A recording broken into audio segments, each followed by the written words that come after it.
জওয়ান যুবকেরা, হে আমার বন্ধুরা, হযরত নবী সুলাইমান আলাইহিস সালাম, ভাইরা আমার, সুলাইমান নবীর হাতে একটা আংটি ছিল, আংটি। এই আংটিতে আল্লাহ এমন মুজিজা দিয়েছিলেন, এমন আল্লাহ কুদরতি শক্তি দিয়েছিলেন, সুলাইমান নবী হাতে যখন পরে থাকতেন, সে হাতের আংটির কারণে সমস্ত বিশ্বতা আর কন্ট্রোলে থাকত। সুলাইমান নবী এমনই একজন বাদশাহ, ভাই আমার, চারজনের মধ্যে একজন এমন বাদশাহ যিনি সারা পৃথিবীতে ভাই আমার রাজত্ব করেছিলেন। সেই সুলাইমান নবীকে আল্লাহ এমন ক্ষমতা দিয়েছিলেন, এমন শক্তি দিয়েছিলেন। সুলাইমান নবীকে আল্লাহ বলেছিলেন, নবী সুলাইমান, আমি তোমাকে দুটোর মধ্যে একটা দেব, হয় তোমাকে আমি এলেম দেব, না হলে তোমাকে আমি রাজ্য দেব, বলো তুমি এই দুটোর মধ্যে কি চাও? সুলাইমান নবী বলেছিলেন, যদি আমি রাজ্য নিই, লোকে আমাকে বাদশা বলে সম্মান করবে, রেসপেক্ট করবে, আর যদি আমি এলেম না জানি, তাহলে যিনি দেনেওয়ালা সে আমার মাবুদ আল্লাহ কি তো চিনতে পারবো না।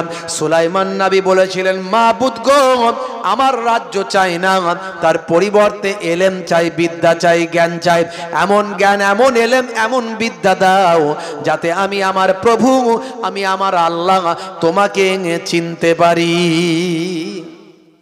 আল্লাহ পছন্দ করলেন সুলাইমান নবীর এই সরলতা, নম্রতা, আল্লাহ পছন্দ করলেন। আমার আল্লাহ রাজি হয়ে গেলেন সুলাইমান নবীর উপর। ভাইরা আমার, তরুণ যুবকেরা আমার, হে আমার মুরব্বিয়ানেরা, শুনে রেখে দিন বাবা, জেনে রেখে দেন হে মুসলমান।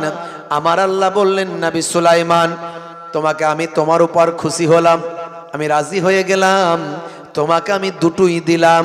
যাও, আমি তোমাকে এমন এলেম দিলাম, এমন বিদ্যা দিলাম যে তুমি শুধু মানুষের ভাষা নয়, সমস্ত জীবকুলের ভাষা, সমস্ত পশু পাখির ভাষা, সমস্ত জিনজিন্নাতের ভাষা, সব কিছুর ভাষা, সব কিছুর জ্ঞান আমি আল্লাহ তোমাকে দান করে দিলাম। এটা হলো তোমার জ্ঞান, আমি আল্লাহ এমন তোমাকে দিলাম যে জ্ঞান এই জামানায় আমি আর কাউকে দিই না। হে নবী সুলাইমান, 2 নাম্বার হলো তোমাকে আমি রাজত্ব দিলাম, বাদশাহী দিলাম, এমন রাজত্ব দিলাম, এমন বাদশাহী দিলাম, তোমার কথা মানুষ তো শুনবে, তোমার কথা পশু পাখিও শুনবে, তোমার কথা জিন জিন্নাতিরা শুনবে, তুমি হাওয়া বাতাস সমস্ত বিশ্বকুলের উপর তুমি রাজত্ব করতে পারবে। সুলাইমান নবীর হাতে আল্লাহ একটা আংটি দিলেন। এই আংটিটা হলো মুজিজা আংটি। এই আংটিটার দ্বারাই আল্লাহ সুলাইমান নবীকে দিয়ে, এই আংটি দিয়ে আল্লাহ পৃথিবীকে কন্ট্রোল করাতেন। ভাইরা আমার, তরুণ যুবকেরা আমার, হে আমার মুরব্বিয়ানেরা, শুনে রেখে দিন বাবা, জেনে রেখে দেন হে মুসলমান। আমার আল্লাহ তাআলা সুলাইমান নবীর হাতে আংটি দিলেন। এই আংটির মুজিজা, অলৌকিক শক্তি ছিল বিরাট। এই আংটির ওসিলায় সুলাইমান নবীকে দিয়ে আল্লাহ গোটা পৃথিবীকে কন্ট্রোল করাতেন। জিন বা আমার জিন্নাতেরা সব সুলাইমান নবীর কন্ট্রোলের মধ্যে ছিল। একটা বদমাইশ জিন সব সময় লক্ষ্য করত সুলাইমান নবী কখন আংটিটা খুলবেন, সেই আংটিটা পরে আমি সুলাইমান নবীর রূপ ধরে সারা পৃথিবীতে আমি রাজত্ব করব। একজন বদমাইশ জিন সে এই ধান্দায় থাকতো সব সময়, কখন সুলাইমান নবী আংটি খুলবে আর আমি আংটিটা ঝেড়ে নেব। বুঝতে পারছেন? এমন লোক আছে না নাই? সুযোগ পেলে টাকা যাচ্ছ কোথায়, বন্ধু যেতায়, আসবে কবে, ঝগড়া যাবে, আপনি টাকা দিয়ে দেখবেন বিরাট বন্ধুত্ব। 10 জন বন্ধুকে ধার দেবেন, দেখবেন কজন ঠিক টাইমে ফেরত দিচ্ছে। এত তরুণ যুবকেরা, তাহলে সুলাইমান নবীর শত্রু একটা বদমাইশ জিন। খুবই সংক্ষেপ করে বলি, সর্বদা পেছন পেছন থাকতো, সুযোগ খুঁজতো কিভাবে আংটিটা একবার হাত থেকে পাওয়া যায়। হে তরুণ যুবকেরা, হে আমার বন্ধুরা, শুনে রেখে দেন, জেনে রেখে দেন, এমন সময় দেখতে পাওয়া যায় হযরতে সুলাইমান আলাইহিস সালাম বা আমার সভাসদদের ডাকলেন, সঙ্গী সাথীদের ডাকলেন, ডেকে বললেন, হে আমার সঙ্গী সাথীরা, বাবা আমার বিয়ে করার দরকার হয়েছে, আমার বিবাহ করা প্রয়োজন, আমার বিবাহ করার বয়স হয়েছে, আমি একটা বিবাহ করব, আমার জন্য একটা কন্যা দেখো, একটা মহিলা দেখো আমার জন্য, আমি একটা বিবাহ করতে চাই, আমার জন্য একটা মহিলা দেখো। তোমরা আমার জন্য একটা পাত্রীর সন্ধান করো, তবে যে সে পাত্রীকে আমি বিবাহ করব না, যেমন তেমন পাত্রী সুলাইমান নবীর স্ত্রীর মর্যাদা পাবে না, যেমন তেমন পাত্রী আমি বিবাহ করব না। হে তরুণ যুবকেরা, হে আমার মুরব্বিয়ানেরা, শুনে রেখে দিন বাবা, জেনে রেখে দেন। এমন সময় দেখতে পাওয়া যায় হযরতে সুলাইমান আলাইহিস সালাম জানিয়ে দিলেন কেমন পাত্রী হবে। হে সবসদরা, হে আমার সঙ্গী সাথীরা, হে আমার রাজ দরবারের মানুষেরা, কেমন পাত্রীকে আমি বিবাহ করব সেটা আমি তোমাদের মাঝখানে জানিয়ে দিই। পাত্রীর 4টে গুণ দেখবে বাবা। কি কি গুণ দেখবো হুজুর? 1 নাম্বার হলো আমানতদারি, 2 নাম্বার হলো দিনদারি, 3 নাম্বার হলো পরহেজগারি, আর 4 নাম্বার হলো সুন্দরী। আমানতদারি, পরহেজগারি, দিনদারি আর সুন্দরী, এই 4টে গুণ যে মহিলার মধ্যে থাকবে, সেই মহিলাকে আমি সুলাইমান নবী আমার স্ত্রী হিসাবে গ্রহণ করব। সঙ্গীরা সব বেরিয়ে পড়লো সুলাইমান নবীর পাত্রী খোঁজার জন্য। আল্লাহর নবীও বিবাহের ক্ষেত্রে বলেছেন কেমন মেয়েকে বিবাহ করবে, কেমন পাত্রী বিবাহ করবে, আল্লাহর নবী জানিয়ে দিয়েছেন। আমরা তো ওসব কেয়ার করি না, লক্ষ্য করি না, এই জন্য ভবিষ্যতে অনেক অসুবিধা হয়, ভবিষ্যতে অনেক মনোমালিন্য দেখা দেয়। যেমন তেমন পাত্রী, যেমন তেমন পাত্র, কেমন পাত্র কেমন পাত্রী আপনাকে বিবাহ করতে হবে সব নবী বলে দিয়েছেন। ইসলাম কমপ্লিট রিলিজিয়াস, একটা পরিপূর্ণ ধর্ম হলো ইসলাম। খুব সংক্ষেপে বলবো, লম্বা চওড়া নয়। কেমন পাত্রী আপনি বিবাহ করবেন শুনে রেখে দেন। আল্লাহর নবীর হাদিস, সহিহুল বুখারী 5090 নম্বর হাদিস, হযরতে আবি হুরায়রা থেকে বর্ণিত হাদিসটা। আনাবি হুরায়রা আনিন নবী সাল্লাল্লাহু আলাইহি ওয়াসাল্লাম ক্বালা তুনকাহুল মারআতু লিআরবাইন। ভাই আমার, যখন আপনি নেকাহ করবেন, বিবাহ করবেন, আল্লাহর নবী বলেন 4টে জিনিস মহিলার মধ্যে দেখবেন। একটা হলো লে মালেহা ওয়ালে হিসাব ওয়ালে হাসাবেহা ওয়ালে ওয়া জামালেহা ওয়ালে দীনহা। হে তরুণ যুবকেরা, মালের বাড়াবাড়ি দেখবেন।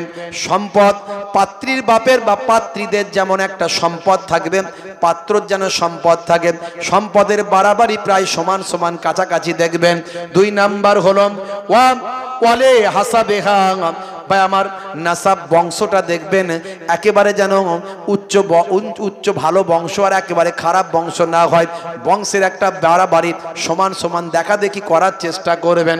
3 নাম্বার হলো ওয়া জামালেহা, সৌন্দর্য, সৌন্দর্যের দিক থেকে আপনি দেখবেন সুন্দর যেন হয়, পাত্রী সুন্দর, ছেলে যেমন সুন্দর, মেয়ে যেমন সুন্দর, সৌন্দর্যের বাড়াবাড়িটা যেমন হয় এটা আপনি দেখবেন। 3 নাম্বার।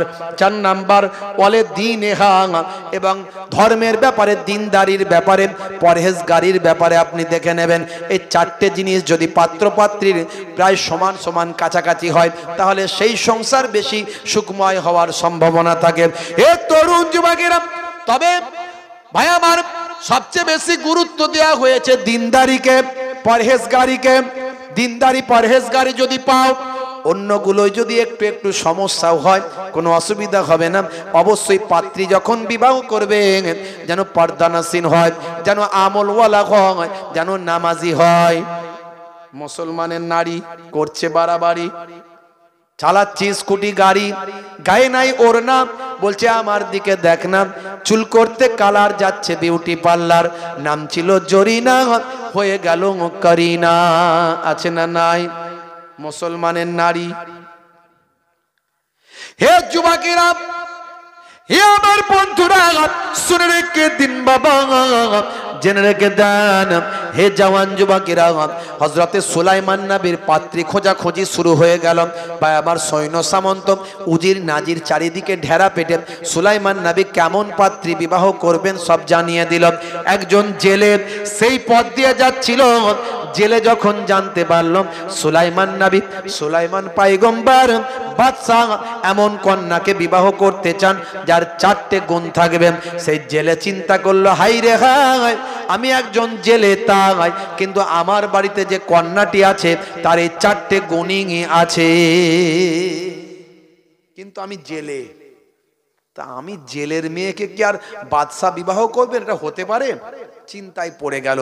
মনে মনে আবার বাপ তো ভাবছেন যদি হয়, আহা সুলাইমান নবীর যদি জামাই হতে পারতাম, হ্যাঁ কাল কিয়ামতের দিনে অন্তত সুলাইমান নবীর শ্বশুর হিসাবে অন্তত আমার সম্মান তো কিছু একটা হতো, এত বড় পয়গম্বরের শ্বশুর বলে কথা একটা সম্মান হতো না? হতো না? যদি হতে পারতাম। ভাই আমার, কিন্তু বাড়িতে যখন গেছে, ঘরের বউয়েরা বেশি চালাক স্বামীদের থেকে, তারা অনেক বেশি সেনসিটিভ, তারা অনেক বেশি অ্যাক্টিভ।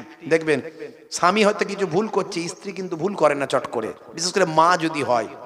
মা বলছে একদম এসব কথা বলো না, সর্বনাশ, তুমি একটা জেলে, আর কোথায় বাদশা, কোথায় পয়গম্বর, তোমার মেয়ের সঙ্গে তার বিয়ে দেবে হয় কখনো নাকি? বললে লোকে মারবে, তুমি এসব কথা যদি বলো এক্ষুনি সুলাইমান নবীর লোকজন আমাদেরকে ধরে নিয়ে চলে যাবে। শুধু শুধু এসব কথা বলতে যেও না, একদম একদম বাইরে বলবে না। কিন্তু তার মেয়েটা শুনে ফেলেছে, মেয়েটা শুনে ফেলেছে, এমন একটা মেয়ে যে কখনো দ্বিতীয় পর পুরুষের কোনোদিন চেহারা দেখে না, আর এমন পরহেজগার নামাজি যার এক ওয়াক্তের নামাজ কাজা হয় না, আল্লাহর নেক বান্দি। সেই মহিলা শুনে ফেললো যখন, তখন বলে আল্লাহ গো, এরকম একটা খবর যখন আছে, আর আমার মধ্যে সব গুণগুলি তুমি যখন দিয়েছো, খালি জেলের মেয়ে তাই, আল্লাহ তুমি আমাকে সুলাইমান নবীর স্ত্রী হিসাবে গ্রহণ করিয়ে দাও। জেলের মেয়ে দোয়া চাইছে। জেলের মেয়ে কি বলছে?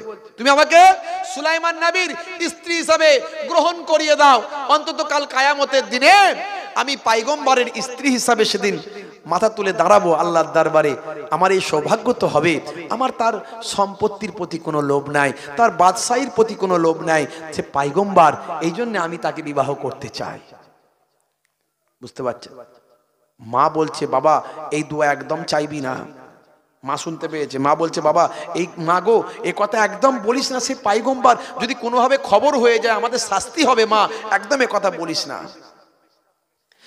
হে তরুণ যুবকেরা, হে আমার বন্ধুরা, শুনে রেখে দিন বাবা, অনেক বড় ঘটনা, খুবই সংক্ষেপ করে বলি। মুসলমান একটু লক্ষ্য করবেন, এখান থেকে একটা বড় শিক্ষা আছে, সেই জন্য আমি আপনাদের মাঝখানে কথাটা তুলে ধরলাম। অন্যদিন অনেক নামাজের কথা বলেছি, অনেক সুন্নতের কথা বলেছি, অনেক বিজ্ঞান বাস্তবতা ইতিহাসের কথা বলেছি, আজ ওদিকে বেশি যাচ্ছি না। মনে রাখবেন বাবা, কোরআন মাজিদের কথা যতই বলবো ততই ভালো লাগবে। হে তরুণ যুবকেরা, কোরআন মাজিদ যত দিন যাচ্ছে তত বাস্তবে মানুষের কাছে আরো প্রাসঙ্গিক হচ্ছে, আরো বেশি করে মানুষ কোরআন মাজিদকে বোঝার চেষ্টা করছে। আমি আপনাদের মাঝখানে এর আগে বিবৃতি দিয়ে বলেছি কিনা জানি না, ইন্টারনেটে আছে দেখবেন, আমি বলার চেষ্টা করেছি। বাপ, হে তরুণ যুবকেরা, হে আমার বন্ধুরা, শুনে রেখে দিন, জেনে রেখে দিন ভাইরা আমার, তরুণ যুবকেরা, একজন বিচারপতি, জম্মু কাশ্মীরের একজন বিচারপতি বাবা, ভাই আমার তরুণ যুবকেরা, তিনি কোরআন দিয়ে বিচার করেছেন। হে তরুণ যুবকেরা, হে আমার বন্ধুরা, শুনে রেখে দিন, জেনে রেখে দিন, মুসলমান কোর্টের হাইকোর্টের নাম হলো জম্মু কাশ্মীর হাইকোর্ট। সেখানে 43 বছরের একটা মামলা বিচার করছিলেন বিচারপতি। বিচারপতির নাম কি বাবা? বিচারপতির নাম হলো বিনোদ চ্যাটার্জি কৌর, বিচারপতির নাম। আর বিচার করছিলেন কার? একজন মুসলিম ভাই, তিনি আবার হাজি সাহেব, তিনি আবার নামাজি পরেশগার, তার নাম হলো আব্দুল গফফার। কি কেস নিয়ে বিচার করছিলেন? কেসটা হলো তিনি তার বোনকে 43 বছর ধরে সম্পত্তি থেকে বঞ্চিত করেছেন। ইসলামে বোনের সম্পত্তির হক কোরআন মাজিদে ইসলামে দেওয়া হয়েছে কিনা বলেন? ইসলামে বোনের অধিকার দেওয়া হয়েছে না হয়নি? যেটা বলা হয়েছে না হয়নি? হ্যাঁ, কিন্তু বেশিরভাগ দেখবেন ভাইয়েরা বোনেদেরকে ঠকিয়ে দেয় কিছু টাকা পয়সা দিয়ে। তুই আমার ভালো বোন, তুই আমার অমুক, তুই আমার তমুক, তুই তো আমার কাছে এসে থাকবি, তোর পাওনাটা নিস না, আমি তোকে এই টাকা পয়সাটা দিচ্ছি, এই করছি সেই করছি, ভুল ভাল বুঝিয়ে দিয়ে বোনের সম্পত্তি থেকে বঞ্চিত করে। করে না? করে না। 43 বছরের মামলা জম্মু কাশ্মীর হাইকোর্টে উঠেছে। বিচারপতি বিচার করছেন। বিচারপতি একজন অমুসলিম হিন্দু ভাই, নাম হলো তার কি? নাম হলো বিনোদ চ্যাটার্জি কৌর। আর কার বিরুদ্ধে মামলা? আব্দুল গাফফার। তিনি একজন হাজি সাহেব, নামাজি, দাঁড়িওয়ালা, সুবি সাহেব। তার বোন মামলা করেছে, আমার অধিকার আমার ভাই দেয়নি। 43 বছর পর মামলা উঠেছে।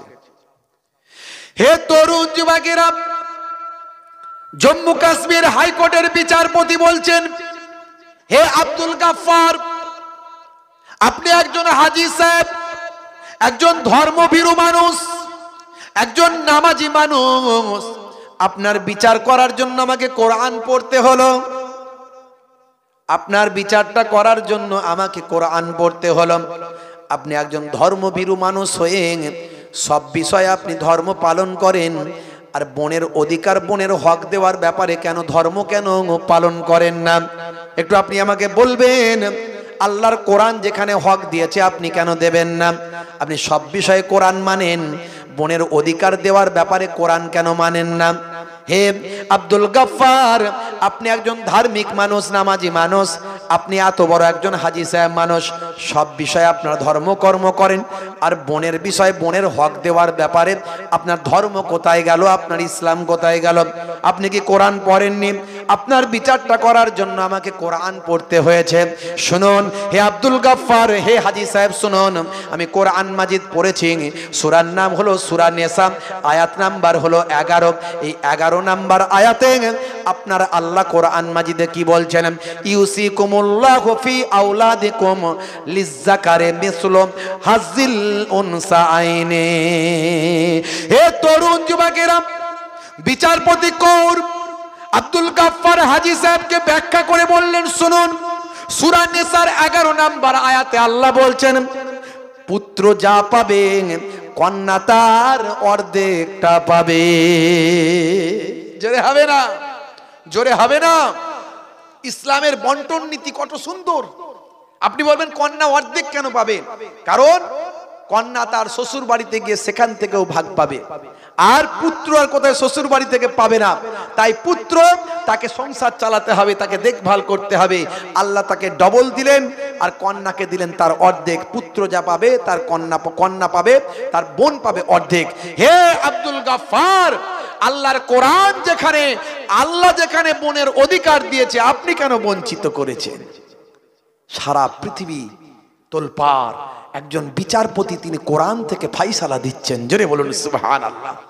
মুসলমান, আজও দেখতে পাওয়া যায় হাজারো মানুষ, তারা মহিলাদের, কন্যাদের, বোনেদের অধিকার থেকে বঞ্চিত করে। হে তরুণ যুবকেরা, আল্লাহর কোরআনের নির্দেশকে অমান্য করছেন। মনে রাখবেন, আপনি নামাজি, দাঁড়িওয়ালা, পরেশগার, খোদাভীরু মানুষ, কিন্তু ঈমানকে মজবুত করুন, আমলকে ঢেকে রাখুন। আপনার ঈমান, আমল না বরবাদ হয়ে যায়, এর উপর আমার আলোচনা। মুসলমান শুনুন, হে জওয়ান যুবকেরা, হে আমার বন্ধুরা, শুনে রেখে দিন, জেনে রেখে দিন। এমন সময় সুলাইমান নবীর ভাই আমার কন্যা খোঁজা, পাত্রী খোঁজা হচ্ছে। ওই জেলের বাড়ির মেয়েটা লুকিয়ে একটা পত্র লিখে সুলাইমান নবীর কাছে পাঠিয়ে দিয়েছেন। এ তরুণ যুবকেরা, এমন সময় কয়েকদিন পরে বাদশা সুলাইমান নবী পয়গম্বর, তিনি আবার সভাসদদের ডাকলেন, এসো, চলে এসো। আচ্ছা বলো, তোমরা কোথাও কি আমার পছন্দ মতো পাত্রী পেলে? আমি যে 4টে শর্ত দিয়েছিলাম, 4টে শর্তওয়ালা কি পাত্রী পাওয়া গেল? সকলে বলল, হুজুর গুস্তাখি মাফ করবেন, বেয়াদবি ক্ষমা করবেন, অনেক খোঁজাখুঁজি করলাম, 4টে শর্ত কোনো পাত্রীর সঙ্গে মেলে না। সেই সময় একজন বলল, হুজুর বেয়াদবি নেবেন না, একটা চিঠি পেয়েছি হুজুর, যদি অনুমতি দেন একটু পড়ব। সেই সময় সুলাইমান নবীর নির্দেশে ওই চিঠিটা পড়া হলো। ওই চিঠিটা লেখা আছে, হুজুর আমার মধ্যে 4টে গুণ আছে, আপনি যে 4টে জিনিস চেয়েছেন, আমানতদারি, পরহেজগারি, দিনদারি আর সুন্দরী, এই চারটে গুণ আমার মধ্যে আছে। এই চারটে গুণ আমার মধ্যে আছে। আপনি আমাকে বিবাহ করতে পারেন, আপনাকে আমি স্বামী হিসাবে পেলে নিজেকে ধন্য হব। কিন্তু হুজুর, আমি একজন জেলের কন্যা। সুলাইমান নবী বলল, এতক্ষণ তো সব ঠিক ছিল, জেলের কন্যা, এই জেলের কন্যা আমি বাদশার স্ত্রী হতে পারে কখনো? কাগজটা নিয়ে সুলাইমান নবী ছিঁড়ে দিলেন। বুঝতে পারছেন? ছিঁড়ে দিলেন। হে তরুণ যুবকেরা, আমার আল্লাহ নারাজ হয়ে গেলেন। সুলাইমান নবীর এই কাজটা আল্লাহ পছন্দ করলেন না। মুসা কালিমুল্লাহকে জিজ্ঞাসা করা হয়েছিল, হে নবী মুসা কালিমুল্লাহ, এই জামানার সবচেয়ে জ্ঞানী মানুষকে? মুসা নবী বললেন, এই জামানায় আমি তো সবচেয়ে বড় নবী, আমার থেকে জ্ঞানী মানুষ আর কে হতে পারে? আমার আল্লাহর পছন্দ হলো না কথাটা। আমার আল্লাহ বললেন, হে নবী মুসা, মাজমুআতুল বাহরাইনে চলে যাও, দুই সমুদ্রের মিলন স্থলে চলে যাও, এই মোহনায় চলে যাও।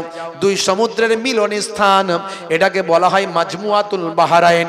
এই মাজমুআতুল বাহরাইনে চলে যাও, সেখানে গিয়ে একজন আল্লাহর আমার বুজুর্গ বান্দা পাবেন, তিনি তোমার থেকে আরো বড় জ্ঞানী মানুষ।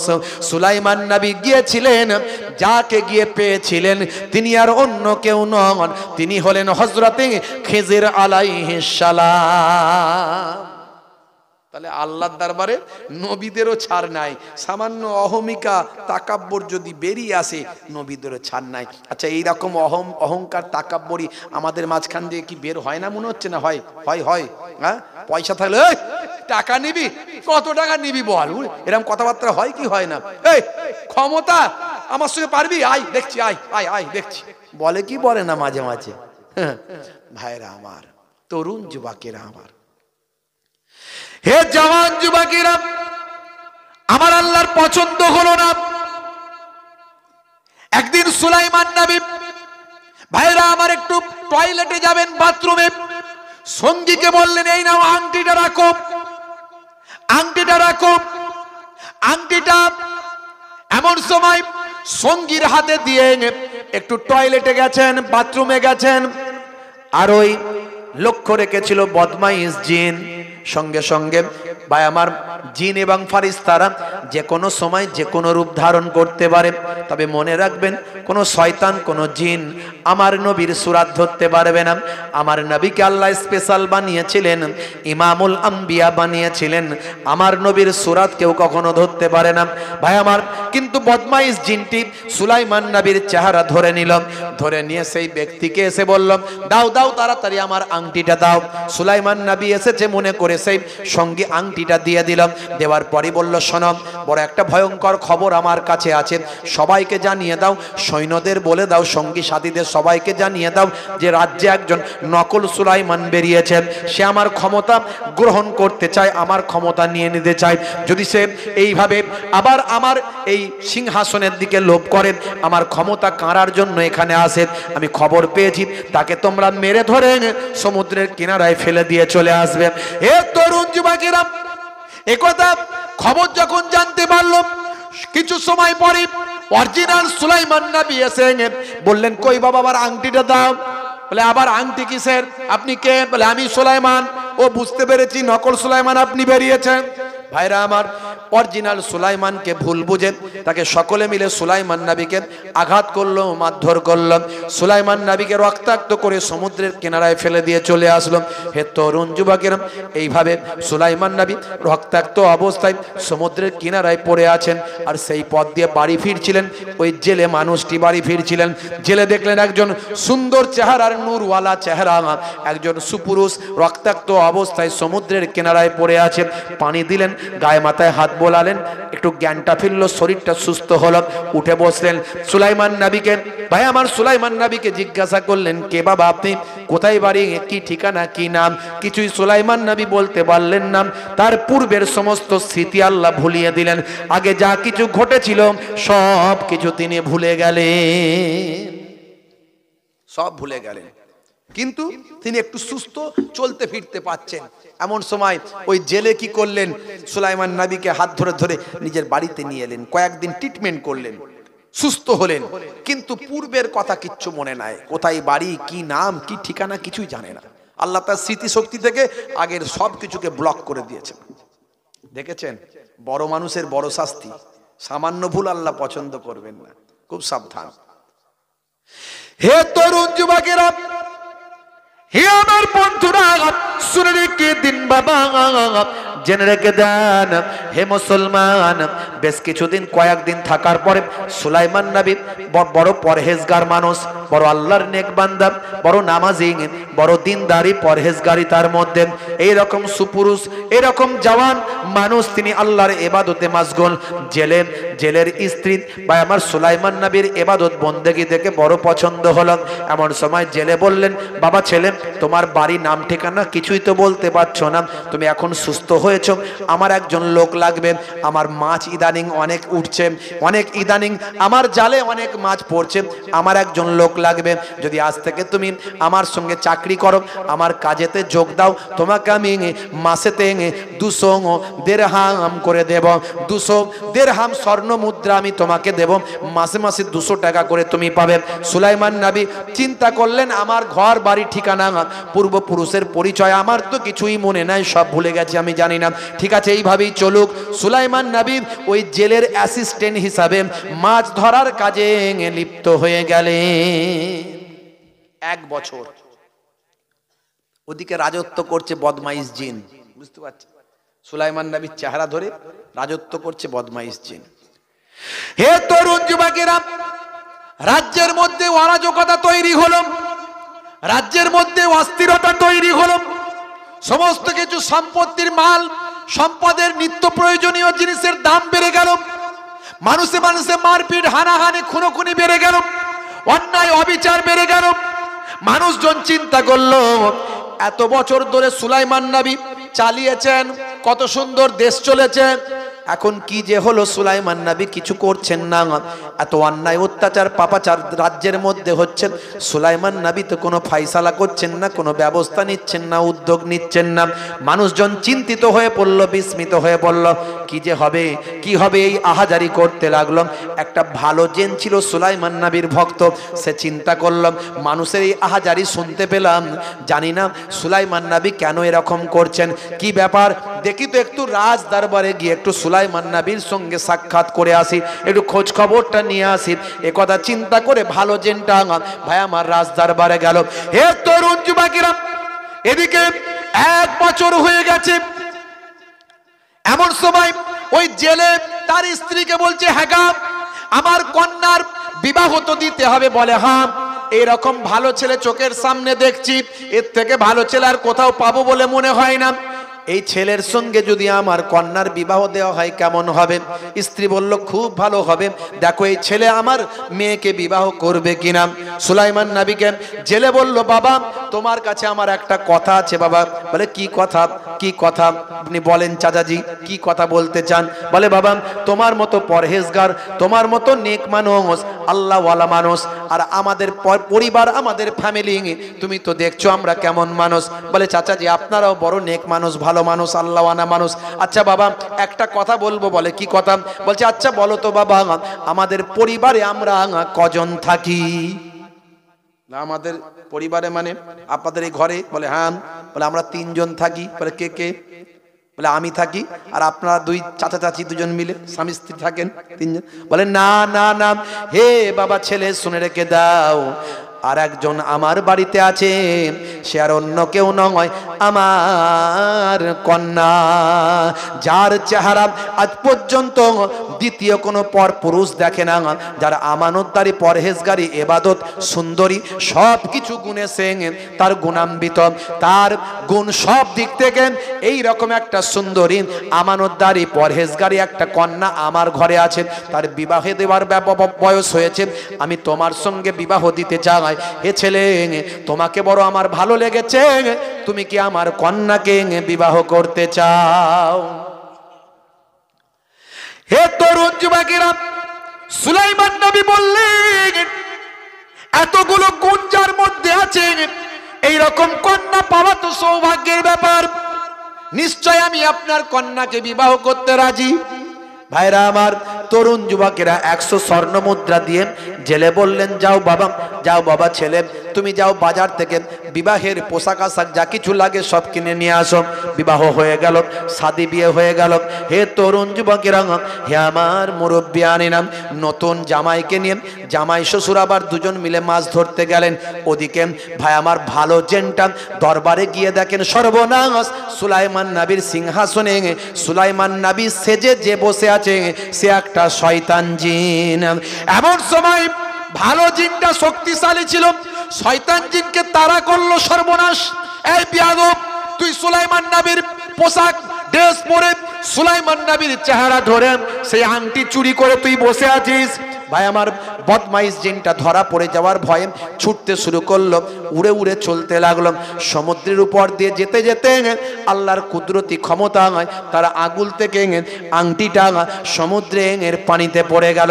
সমুদ্রের পানিতে পড়ার সঙ্গে সঙ্গে একটা বড় মাছ ছিল। ভাই আমার, খাবার খেতে গিয়ে সেই মাছটা আংটিটা খেয়ে ফেলল। সবই আল্লাহর শিক্ষা, আল্লাহর কুদরতি শিক্ষা দিচ্ছেন আল্লাহ। হে তরুণ যুবকেরা, হে আমার বন্ধুরা, শুনে রেখে দিন বাবা, জেনে রেখে দেন। এমন সময় জামাই শ্বশুর আবার মাছ ধরতে গেলেন। নতুন বিবাহের পরে সুলাইমান নবী সঙ্গে শ্বশুরের সঙ্গে মাছ ধরতে গেলেন। আজকে মাছ অন্য দিনের থেকে আরো বেশি পড়ল। এত মাছ পড়ল, শ্বশুর অবাক হয়ে গেলেন। চিন্তা করলো, আল্লাহ, এই ছেলে যবে থেকে আমার ঘরে এসেছেন তবে থেকে আমার ঘরে মাছ ধরা বেড়ে গেছে, আমার ইনকাম রুজি রুটিতে বরকত হয়েছে, আমার সংসারে শান্তি বিরাজ করছেন। আজকে বিবাহ হওয়ার পরে আরো বেশি মাছ আমার নৌকায় উঠেছে, আমার জালে আরো বেশি মাছ উঠেছে। জানি না এটা কোন ছেলে, পরিচয় জানি না, চিনি না, কোথায় বাড়ি কি নাম, কিন্তু এই ছেলে বড় আল্লাহওয়ালা পরেশগার। এই ছেলের তুলনা হয় না। যেদিন থেকে আমার ঘরে এসেছে সেদিন থেকে শুধু বরকত আর বরকত হয়। হে তরুণ যুবকেরা, হে আমার বন্ধুরা, এই মাছগুলো এবারে যে উঠেছে এর মধ্যে সেই বড় মাছটা উঠেছে। এবার জালেতে সেই বড় মাছটা উঠেছে। সুলাইমান নবীর শ্বশুর চিন্তা করলেন, এত মাছ আমি কি করব, সব বিক্রি করে দিই। বড় মাছটা চিন্তা করলেন, আমার নতুন জামাইকে তো আমি গরিব মানুষ, ভালো কিছু উপহার দিতে পারিনি, ভালো কিছু খাওয়াতেও পারিনি। আমি একজন জেলে মানুষ, বড় মাছটাকে বাড়ি নিয়ে যাই। সব মাছগুলো বিক্রি করলেন, বড় মাছটা বাড়ি নিয়ে গিয়ে মেয়ের হাতে দিলেন, দিয়ে বললেন, মারে মা, আমার নতুন জামাইকে ভালো করে খাওয়াতে পারি না, ভালো কিছু দিতে পারি না, এই নিয়ে একটা বড় মাছ নিয়ে এসেছি আজকে। এই মাছটা তুই নিজে হাতে রান্না করে তোর স্বামীকে, আমার জামাইকে ভালো করে আপ্যায়ন করে খাওয়া। হে তরুণ যুবকেরা, ওই মহিলা মাছটা যখন কাটতে কাটতে দেখে আল্লাহর কুদরতি আংটিটা ভাই আমার মাছের পেট থেকে বের হয়ে গেছে। ওই মেয়ে চিন্তা করলো, এত সুন্দর আংটি, এ তো অলৌকিক আংটি, এই আংটি তো জীবনে কোনোদিন চোখে দেখিনি। কি সুন্দর, এরকম আংটি আমার চোখে পড়ে না। আহারে, আমার স্বামীকে তো আমি উপহার দেওয়ার মতো কিছু নাই, আমি গরিব মানুষের মেয়ে। আহা, এক কাজ করি, এই আংটিটা আজকে আমি আমার স্বামীকে উপহার দেব। জোরে হবে না? হে তরুণ যুবকেরা, হে আমার বন্ধুরা, শুনে রেখে দিন বাবা, জেনে রেখে দেন, খাবার দাবারের ব্যবস্থা করা হয়েছে, আপ্যায়ন হয়েছে, স্বামীকে প্রাণ ভরে খাওয়াচ্ছে তার স্ত্রী, বড় মাছ দিয়ে খাওয়াচ্ছেন। খাওয়ার সময় বলে, তোমার হাতটা দেখি। হে আমার প্রিয়তম স্বামী, আপনি গরিবের কন্যা, জেলের কন্যা, আমার আপনাকে উপহার দেওয়ার মতো তেমন কিছু না হয়, কি উপহার আপনাকে দেব? আল্লাহর কুদরতি ক্ষমতায় আমি একটা জিনিস পেয়েছি, এই যে মাছটা আপনাকে খাওয়াচ্ছি, এই মাছের পেট থেকে একটা আংটি আমি পেয়েছি, এই আংটিটা আমি আপনাকে পরিয়ে আপনাকে উপহার দিতে চাই। এমন সময় সুলাইমান নবী হাতটা পেতেছেন, ওই আল্লাহর মুজিজাওয়ালা অলৌকিক আংটিটা তার হাতের আঙুলে পরিয়ে দেওয়া হয়েছে। দেওয়ার সঙ্গে সঙ্গে সুলাইমান নবীর পূর্বের সমস্ত ঘটনা স্মৃতি সব ফিরে চলে আসে।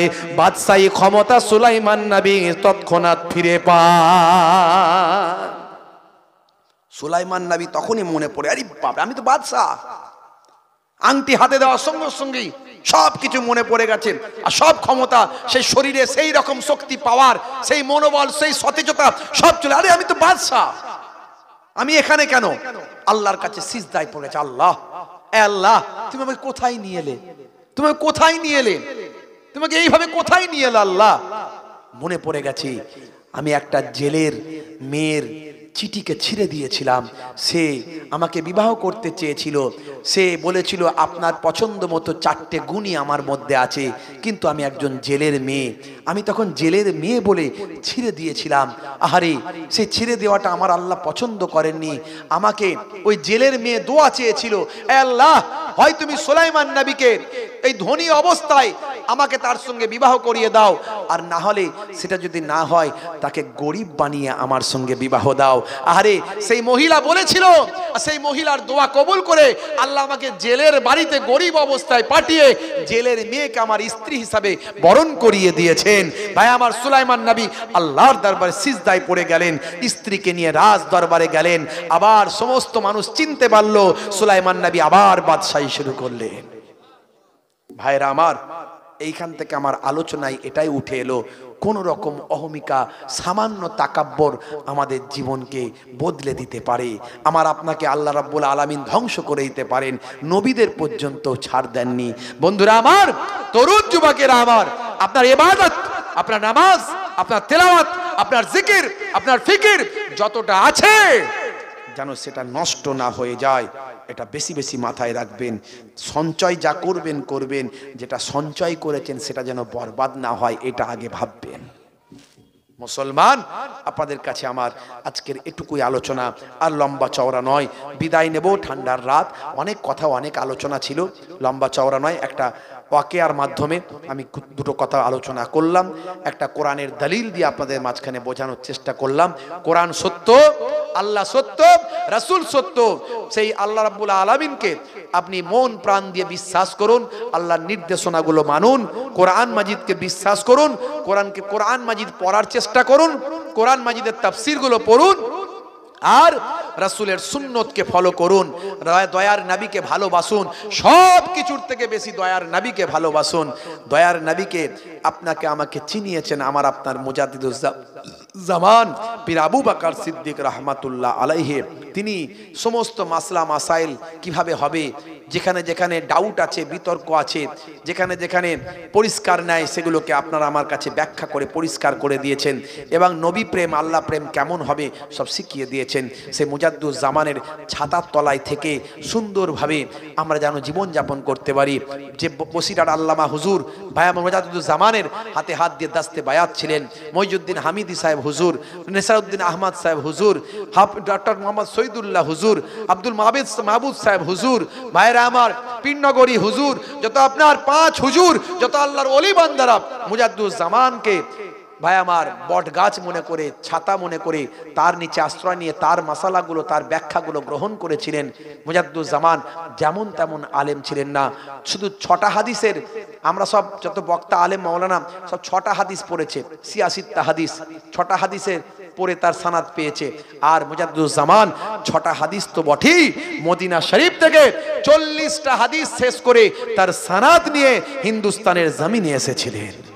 কত বড় আলেম, যাকে অনুসরণ করেছিলেন হযরতে আল্লামা বড় মাওলানা আল্লামা রুহুল আমিন সাহেব রাহমাতুল্লাহ আলাইহি থেকে শুরু করে বঙ্গের বড় বড় আলেম নিসারউদ্দিন আহমদ হুজুর, মইজুদ্দিন হামিদি হুজুর, ভাই আমার আব্দুল মাহবুব সাহেব হুজুর, ভাই আমার যিনি ফার্সিতে একজন পণ্ডিত ছিলেন, এই রকম বড় বড় পণ্ডিত আল্লাহর ওলি বান্দারা তার অনুসরণ করেছেন। সেই মুজাদ্দুজ জামানের দেখানো পথে যেন চলতে পারি, তার ব্যাখ্যাগুলো গ্রহণ করতে পারি।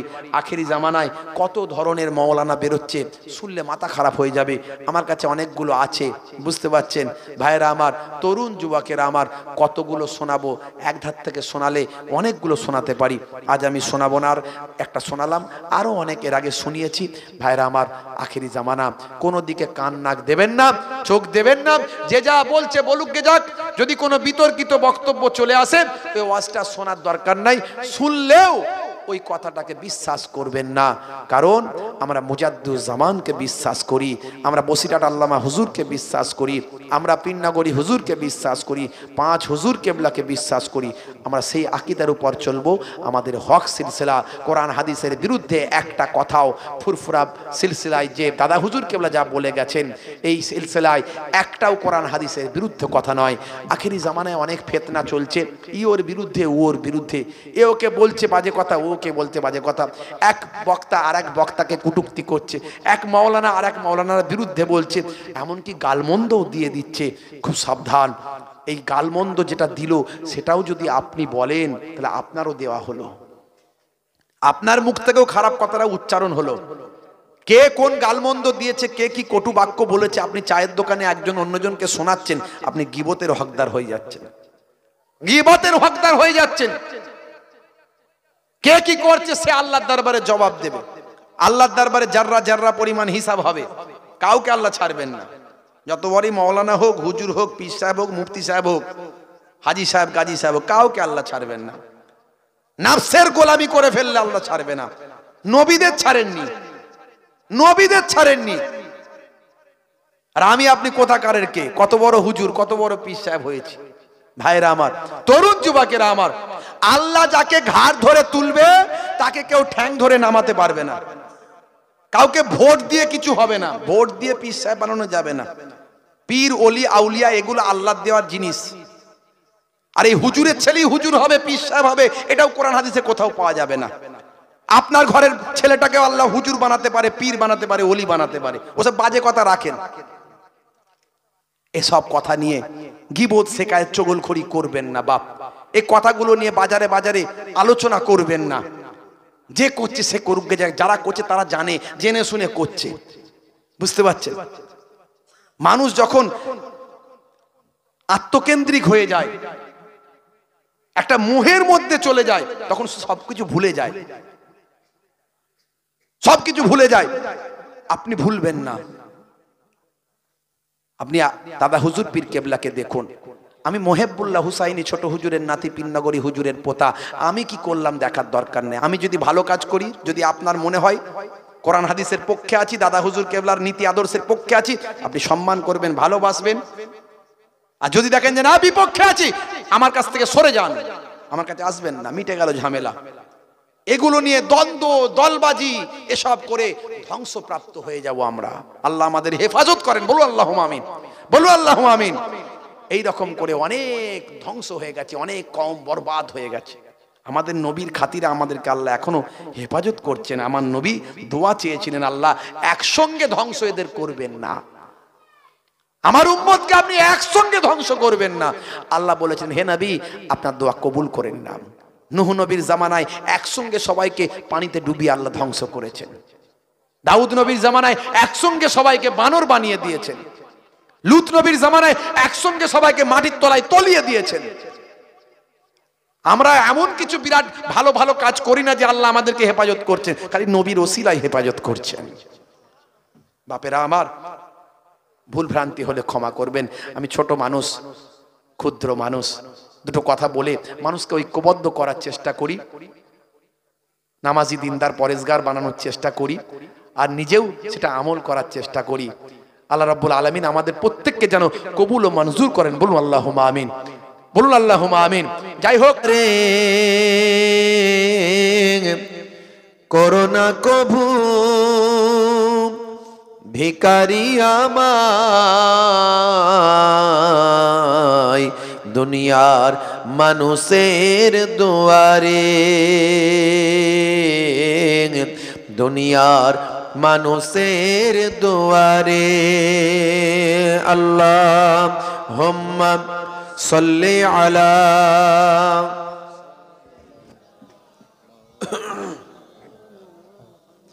ওয়া আলা আলি সাইয়্যিদিনা।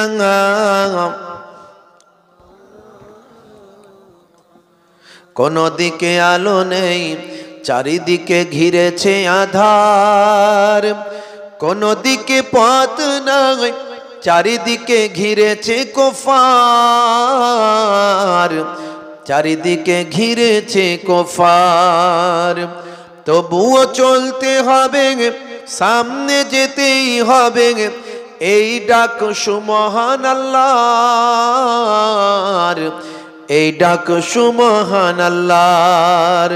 কোনো দিকে আলো নেই, চারিদিকে ঘিরেছে আধার, কোনো দিকে পথ নাই, চারিদিকে ঘিরেছে কুফার,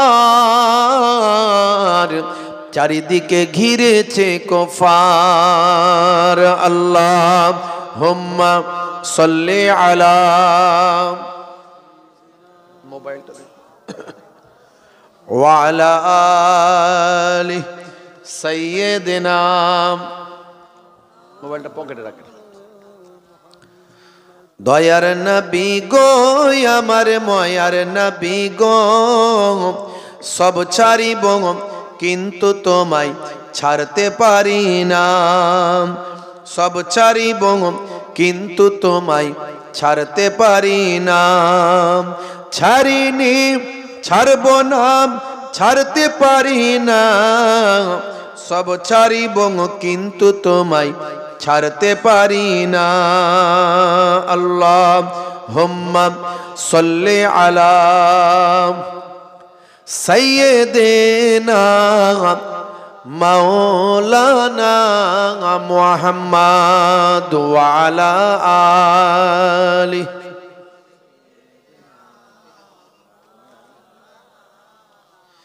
मेरा नबी सबसे बड़ा सब नबियों पर रहमतुल लिल आलमीन भेजा है परवर। मेरा नबी सबसे बड़ा सब नबियों पर रहमतुल लिल आलमीन भेजा है परवर। सब ছাড়িব কিন্তু তোমায় ছাড়তে পারি না, সব ছাড়িব কিন্তু তোমায় ছাড়তে পারি না। আল্লাহুম্মা সাল্লি আলা, তুলে ধরার চেষ্টা করে মানুষকে বোঝানোর চেষ্টা করি। আজকে আমাদের ইমান আমলকে ব্যারিকেড করা, আমাদের ইমান আমলকে বাঁচানো নিয়ে একটু আলোচনা আপনাদের মাঝখানে করি, খুব ছোট করে, লম্বা চওড়া নয়, খুব সংক্ষেপ। হে তরুণ যুবকেরা,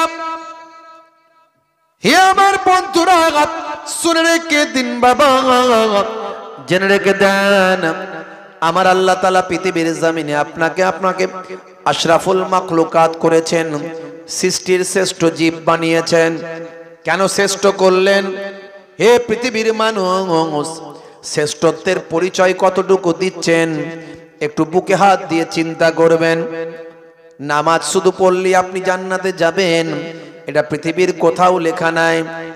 নামাজের সঙ্গে সঙ্গে আরো আপনাকে কিছু কাজ করতে হবে। রোজা শুধু রাখলে আপনি জান্নাতে যাবেন, পৃথিবীর কোথাও এইটুকু লেখা নাই। রোজা রাখার সঙ্গে সঙ্গে নবিয়ানা তারিকা আপনাকে বাস্তবায়িত করতে হবে। হে তরুণ যুবকেরা, ইবাদত গুলো তো আপনাকে করতে হবে, তার সঙ্গে সঙ্গে আপনাকে উসওয়াতুন হাসানা আপনার মধ্যে রাখতে হবে, উত্তম আদর্শ আপনার মধ্যে রাখতে হবে।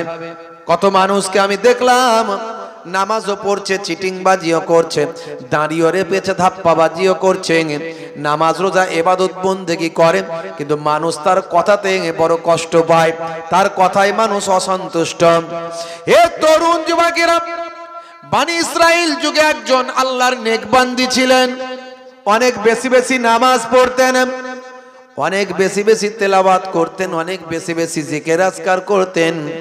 হাদিস পাকের মধ্যে এসেছে একটা বিড়ালকে কষ্ট দিয়েছিল, এই বিড়ালকে কষ্ট দেওয়ার জন্য আমার আল্লাহ তার সমস্ত ইবাদতকে বরবাদ করে দিয়েছিলেন এবং তাকে জাহান্নাম তার ঠিকানা বানিয়ে দিয়েছিলেন।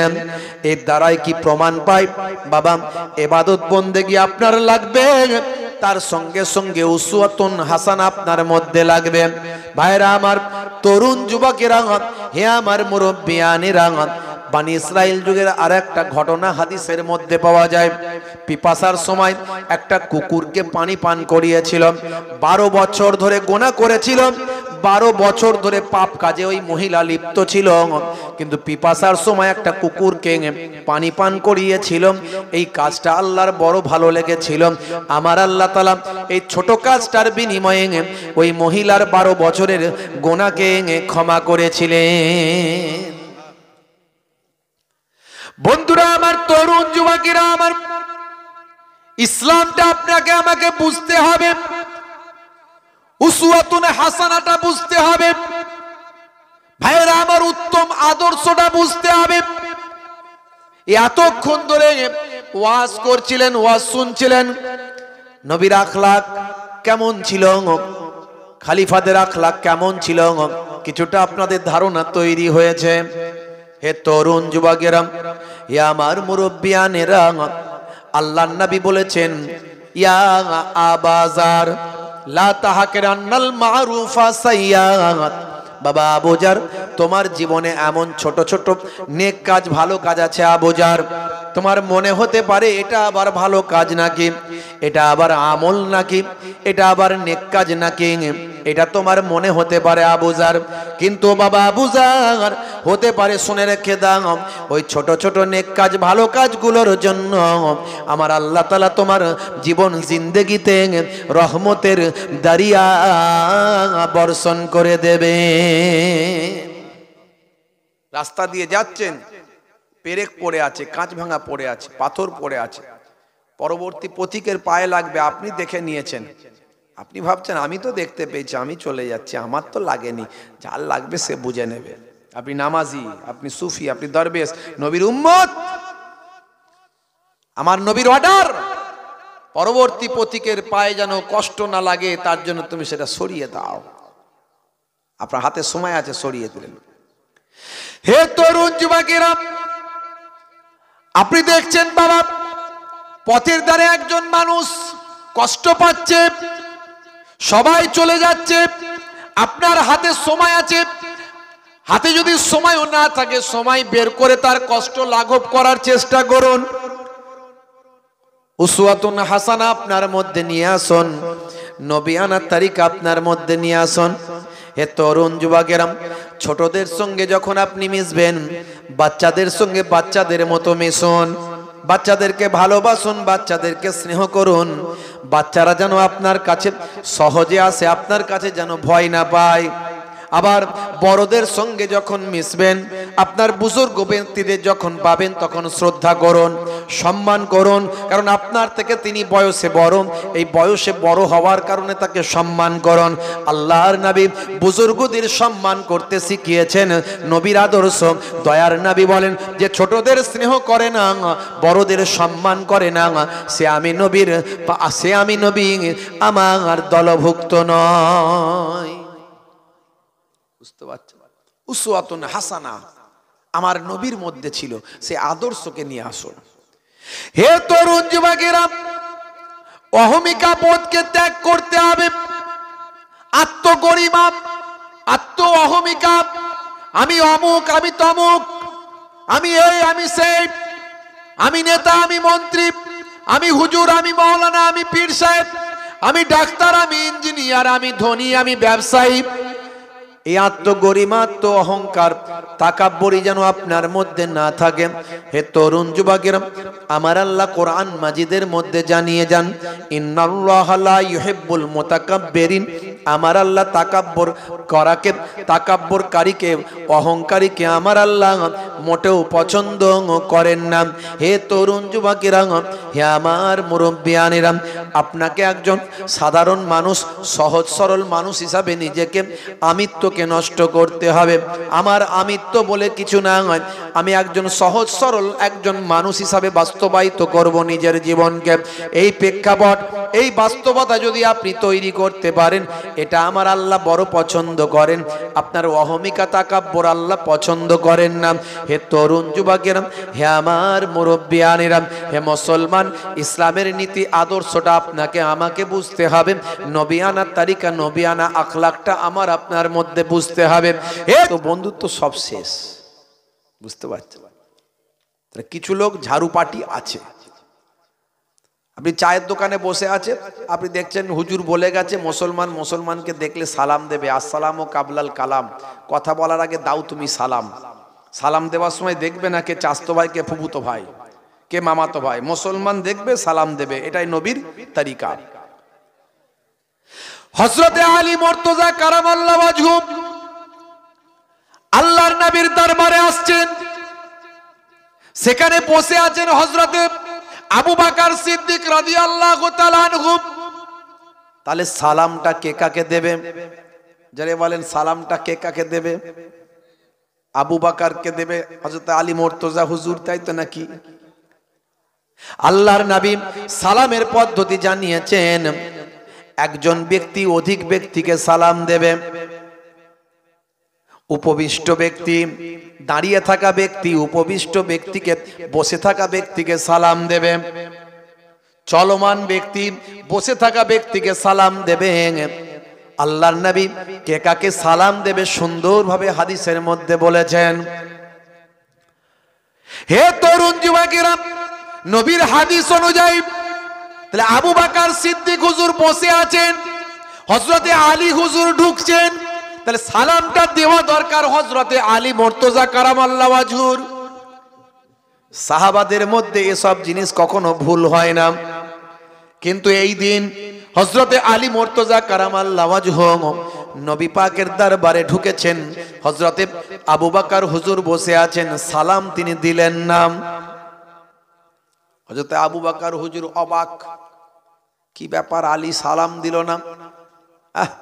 ঘাবড়ে গেলেন, এটা তো হওয়ার কথা নয়, এটা তো অবাস্তব, এটা বাস্তবে হওয়ারই কথা নয়, এটা হলো কেমন করে?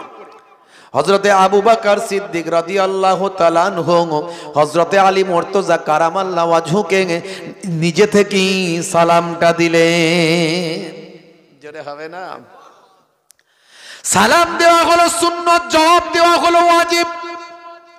অনেকে সালাম দেওয়াটাকে ফ্যাশন মনে করে, ওয়েট মনে করে, নিজের আমিত্ব মনে করে। অনেকে সালাম পেতে চায়, সালাম দিতে চায় না। কথা ঠিক না বল? হুজুর মনে মনে করে ভক্তরা আমাকে সালাম দেবে, আমি কি সালাম দেব? ইমাম সাহেব মনে মনে করে মুসল্লিরা আমাকে সালাম দেবে, আমি কি সালাম দেব? ইমাম না। মুফতি সাহেব মনে মনে করে এই সমস্ত মুসলমানেরা আমাকে সালাম দেবে, আমি মুফতি সাহেব মানুষ বলে কথা। হাজি সাহেব মনে মনে করে আমি হজ করে এসেছি, পাড়ার লোক আমাকে সালাম দেবে কারণ আমি হলাম হাজি সাহেব। দাড়িওয়ালা জুব্বাওয়ালা মানুষ চিন্তা করে এদের তো দাড়ি নাই, ঠিক মতো নামাজ পড়ে না, আমি কি ওদের সালাম দেব? ওরা বরং আমাকে সালাম দেবে। ডাক্তার সাহেব মনে মনে করে আমি তো ডাক্তার বলে কথা, আমি কত মানুষের ট্রিটমেন্ট করছি, রুগীরা আমাকে সালাম দেবে, আমি কেন রুগীদের সালাম দেব? হে তরুণ যুবকেরা, হে আমার বন্ধুরা, শুনে রেখে দিন বাবা। দোকানদার মনে মনে করে আমি এত বড় ব্যবসায়ী, কাস্টমার অল্প পয়সার মাল কিনবে, আমি এত টাকার মাল নিয়ে বসে আছি, কাস্টমার আমাকে সালাম দেবে, আমি কেন সালাম দেব?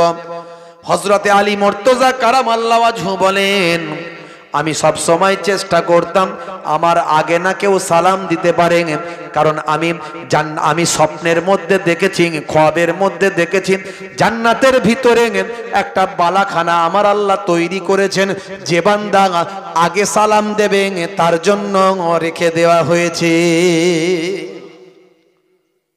আল্লাহর নবী আসতি হযরতে আবু বকর সিদ্দিক হুজুর কমপ্লেন করছে আল্লাহর নবীর কাছে, ইয়া রাসূলুল্লাহ, আজকে আলী এসেছে আমার পরে, এসে আজকে আমাকে সালাম দেয়নি। সালাম দেওয়ার কথা হযরতে আলীর, কিন্তু আমাকে সালাম দেয়নি হুজুর। আল্লাহর নবী বললেন, আলী সালাম দাওনি, ব্যাপারটা কি? কি হলো হঠাৎ এরকম ব্যাপার? আল্লাহর নবীকে হযরতে আলী মুর্তজা বলেন, হুজুর বেয়াদবি নেবেন না, আমি গত রাত্রে একটা স্বপ্নে দেখলাম, খ্বাবে দেখলাম, যে বান্দা আগে সালাম দিচ্ছে তার জন্য আল্লাহ একটা জান্নাতে বালাখানা রেখেছেন। আমি চিন্তা করলাম আমি যদি হযরতে আবু বকরকে আগে সালামটা দিই, তাহলে ওই তো বালাখানাটা, ওই জান্নাতের ঘরটা আমি আলী পেয়ে যাব, আর আমার আমার বুজুর্গ ভাই হযরতে আবু বকর থাকতে ওই ঘর আমি কেমন করে নিতে পারি? না না না, আমি ওই ঘরটা নিতে চাই না। আবু বকর যেন ওই ঘরটা পায়, এর জন্য আমি আগে থেকে সালাম না দিয়ে আবু বকরকে সালাম দেওয়ার সুযোগ করে দিলাম। দেখেছেন তাদের চিন্তা ভাবনা কি? আর আমরা সালামকে এখন ফ্যাশন বানিয়েছি, বুঝতে পারছি। হাতটা তুলে দিল, মুখে একটাও কথা বলে না, হাতটা তুলে দিল, দিয়ে ওরই মাঝখানে সালাম হয়ে গেল, সালাম কালাম সব হয়ে গেল। এদিকে কাত হয়ে গেল, ওদিকে কুপকাত হয়ে গেল, ওরই মাঝখানে সব খোঁজ খবর হয়ে গেল। ফ্যাশন সালাম, বুঝতে পারছে। মুসলমান আবার দেখবেন মুসাফা করে এক হাতে, নিউ মডেলের মুসাফা হচ্ছে এখন, এক হাতে মুসাফা, মানে ওই ইংরেজদের কাছ থেকে শিখেছে হ্যান্ডশেক করা এক হাতে। আখেরি জামানা কত রকমের বক্তা বেরিয়েছে, মানে শোনালে আপনি ঘাবড়ে যাবেন। একটা আগে মোবাইল দোকানে রিপেয়ারিং করতো, এখন বড় বক্তা হয়ে গেছে, মোবাইল ইউনিভার্সিটি থেকে পড়েছে। কোন ইউনিভার্সিটি? মোবাইল ইউনিভার্সিটি থেকে পড়েছে। ও কোনো মাদ্রাসা থেকে পড়েনি, ও মোবাইল ইউনিভার্সিটি থেকে পড়ে এখন বিরাট বড় বক্তা হয়ে গেছে। সবেতে হারাম হারাম হারাম, শুধু হুজুরদের ভুল ধরে, শুধু আলেমদের ভুল ধরে, হুজুরদের ভুল ধরে। আমি শোনালে আপনারা বুঝতে পারবেন। হ্যাঁ, কত বড় ব্রাদার রে ভাই, হ্যাঁ, শুধু হুজুরদের ভুল ধরে, বুঝতে পারছেন। আলেম ওলামাদের শুধু ভুল ধরে।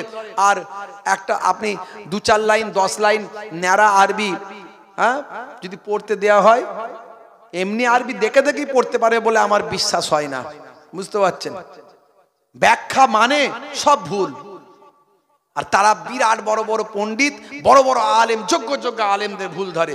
এই দেখুন হুজুর হাত তুলে বলছে রব্বানা যালামনা আনফুসানা, বাংলা মানে কি জানেন? হে আমার রব আল্লাহ, আমি অনেক পাপ করেছি। মানে হুজুর বলছে আল্লাহ আমি অনেক পাপ করেছি, আল্লাহ নিজের নাফসের উপর অনেক জুলুম করেছি। আর মুসল্লি বলছে আমিন, আল্লাহ হ্যাঁ হুজুর অনেক পাপী, তুমি ক্ষমা করো। আমি আর বেশি শোনালাম না, বেশি শোনালে সময় যাবে।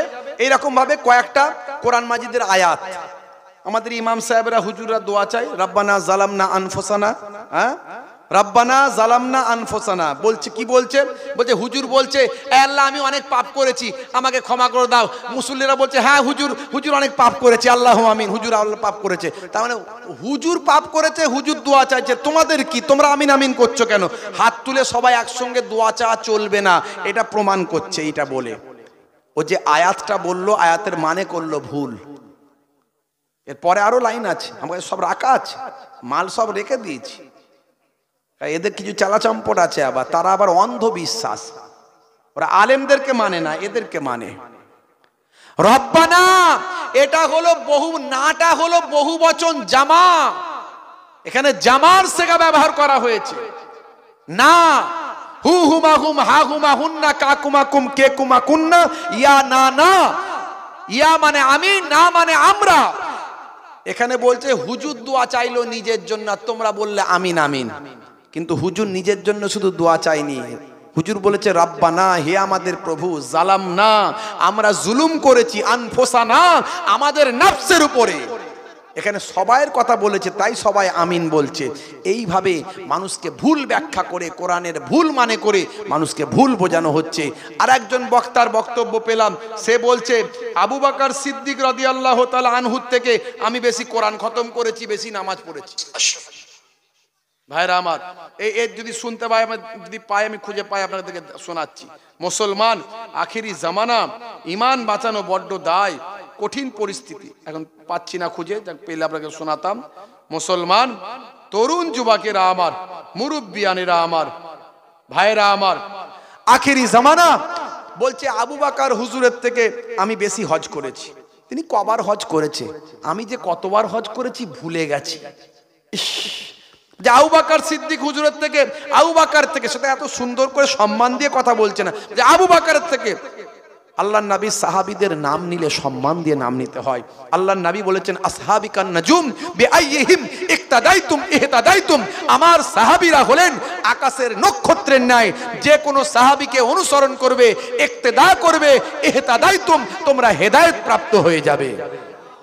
সেই সাহাবীদেরকে তুচ্ছ তাচ্ছিল্য করে কথা বলছে আবু বকর সে কবার কোরআন মাজিদ খতম করেছে, তার থেকে কোরআন মাজিদ আমি অনেক বেশি খতম করে ফেলেছি। বুঝতে পারছেন? এইভাবে কত নামাজ পড়েছে, তার থেকে বেশি নামাজ পড়ে ফেলেছি, এইভাবে বক্তা বলছে। বুঝতে পারছেন? আখেরি জামানা, কত ধরনের ওয়াজ, কত ধরনের বক্তা আসছে। আল্লাহ আমাদের হেদায়েত করেন, হেফাজত করেন, ঈমানকে আমাদের আল্লাহ রক্ষা করার তৌফিক দান করেন। বলুন আল্লাহুম্মা আমিন, বলুন আল্লাহুম্মা আমিন। মুসলমান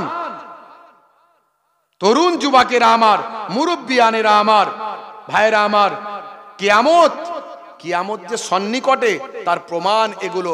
এই সমস্ত দাজ্জাল মার্কা আলেম ওলামা বেরোবে, তাদের কথায় মানুষ পথভ্রষ্ট হয়ে যাবে, বিভ্রান্ত হয়ে যাবে। আল্লাহ রাব্বুল আলামিন নারাজ হয়ে কি করবেন? আসমানি গজব, জমিনি গজব দেবেন।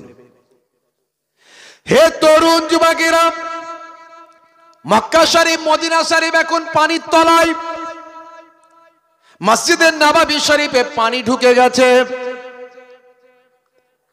ভাই আমার, সৌদি আরবের জমিনে বন্যা হয়ে গেছে, আপনারা জানেন।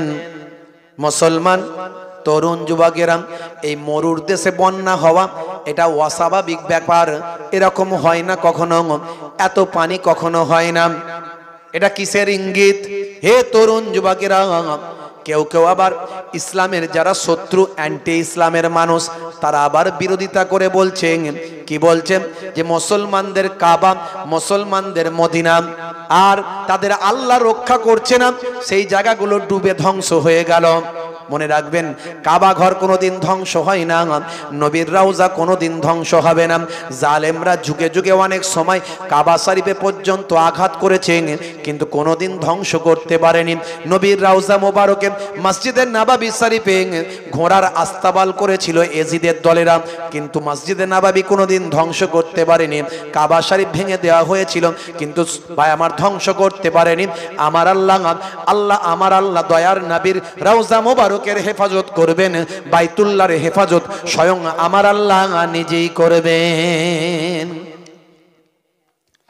পৃথিবী থেকে সমস্ত বড় বড় নর্তকী যারা নাচ গান করেন, যারা নাচ করে, ড্যান্স করেন, পৃথিবী থেকে বিখ্যাত বিখ্যাত ভাই আমার সারা পৃথিবীর নর্তকীদের, ভাই আমার ফেমাস নর্তকী যারা নাচ করে বা মডেলিং করেন, এই রকম মডেল আর নারীদের নিয়ে এসে ভাই আমার সৌদি আরবের জমিনে একটা প্রোগ্রাম করা হয়েছে, ফেস্টিভ্যাল করা হয়েছে, একটা প্রোগ্রাম করা হয়েছে, একটা স্টেজ করে কনসার্ট করা হয়েছে অল্প কিছুদিন আগে।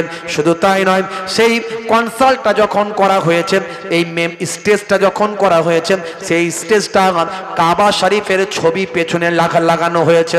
কাবা শরীফের ছবি লাগিয়ে স্বল্প পোশাক পরিহিতা নারীদের স্টেজে নাচানো হয়েছে। এইভাবে সারা পৃথিবীর জমিনে সৌদি আরবের নবীর দেশের সম্মানকে নষ্ট করেছে।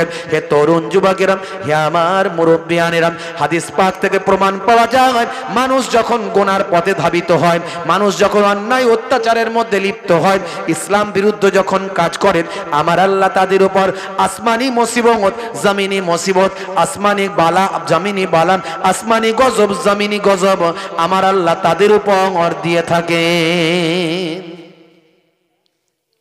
বুঝতে পারছেন কেন হয়েছে?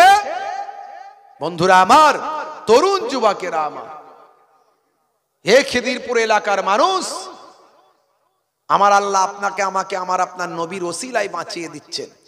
আর আমরা এই 24 পরগনার মানুষ, এই পশ্চিমবঙ্গের মানুষ, আল্লাহর ওলিদের এলাকার মানুষ, মুজাদ্দুজ্জামান এই মাটিতে শুয়ে আছেন, 5 হুজুর কেবলা শুয়ে আছেন, বসিরার আল্লামা হুজুর শুয়ে আছেন, বড় বড় আল্লাহর ওলি পীরনগরী হুজুর শুয়ে আছেন। আল্লাহর ওলিদের রুহানি ফায়েজ আমাদের উপর আছে। তাহলে এখনো আমরা যেভাবে অন্যায়ভাবে জীবন যাপন করছি, হে যুবকেরা, 5 ওয়াক্ত নামাজ পড়ে না, রাসূলের সুন্নত ধার ধারে না, এখনো অনেক ছেলেরা হবে জীবন যাপন করছে। আমরা, আল্লাহ আমাদের মাঝখানে আইলা লাইলা দিয়েছে, সামান্য সামান্য বিপদ দিয়ে আল্লাহ বলছে সাবধান হয়ে যা, বাড়াবাড়ি করিস না। হে তরুণ যুবকেরা, হে আমার বন্ধুরা, শুনে রেখে দিন বাবা, জেনে রেখে দেন। হে মুসলমান, কি কথা বলবো বাবা, ভাই আমার, দোস্ত আমার, নিজের আমিত্বকে মিটিয়ে দিন, নামাজি হয়ে যান, সুন্নতওয়ালা হয়ে যান, নিজের আমিত্বকে মিটিয়ে দিয়ে আমি কিছু নয় বলুন। এক কাতরা পানি আমার আল্লাহ আকাশ থেকে বর্ষণ করলেন, পানিকে আল্লাহ ফেললেন তো ফেললেন, পানি পড়ছে মহাসমুদ্রের উপরে। পানি তখন আল্লাহকে বলছে, আল্লাহ আমি এক কাতরা পানিকে তুমি নিক্ষেপ করছো, ফেলছো, কিন্তু ফেলছো তো ফেলছো মহাসমুদ্রের উপরে ফেলছো। আমি এক কাতরা পানি, আমার কোনো মূল্য নাই, মহাসমুদ্রের কাছে আমি পানি, আমার কোনো দাম নাই। আল্লাহ যখন বললেন, হে এক কাতরা পানি, তুমি নিজের আমিত্বকে মিটিয়ে দিয়েছ, নিজেকে কিছু নয় বলে আল্লাহ, আমি আল্লাহর দরবারে পেশ করেছ। দেখো দেখো, তোমার এই কথাটা বড় ভালো লেগেছে, আমি তোমার সম্মানটা কত বাড়িয়ে দিচ্ছি। এক কাতরা পানিকে আল্লাহ নির্দেশ করলেন, হে এক কাতরা পানি, তোমাকে আমি মতি বানাবো, তুমি পানি ভেদ করে জমিনের তলায় চলে যাও। সমুদ্রকে নির্দেশ করলেন, এই এক কাতরা পানিকে তোমার পেট চিরে নিচে যাওয়ার নির্দেশ দাও। নিচে ছিল ঝিনুক, ঝিনুককে বললেন, হে ঝিনুক, তোমার মুখটা খুলে দাও, এই এক কাতরা পানিকে তোমার পেটে স্থান দাও। অল্প দিনের মধ্যে আমার আল্লাহ ওই এক কাতরা পানি থেকে মতি তৈরি করলেন। মতি তৈরি করেন, সেই মতিটা রাজার রাজমুকুটে স্থান দিলেন।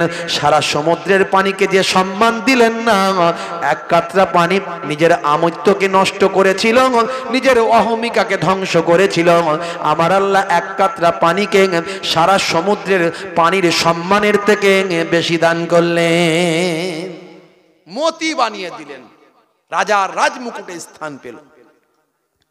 নিজের আমৃত্যকে, অহমিকা বোধকে ধ্বংস করতে হবে। আমি কিছু নয়, I am very simple man, আমি একজন সহজ সরল মানুষ। আপনি বলুন না, আপনি কি নাকি লোকে জানে, আপনি কি লোকে জানে, আপনাকে বলতে হবে না, আপনি বলবেন আমি কিছু নয়। এটা আল্লাহ বড় পছন্দ করেন।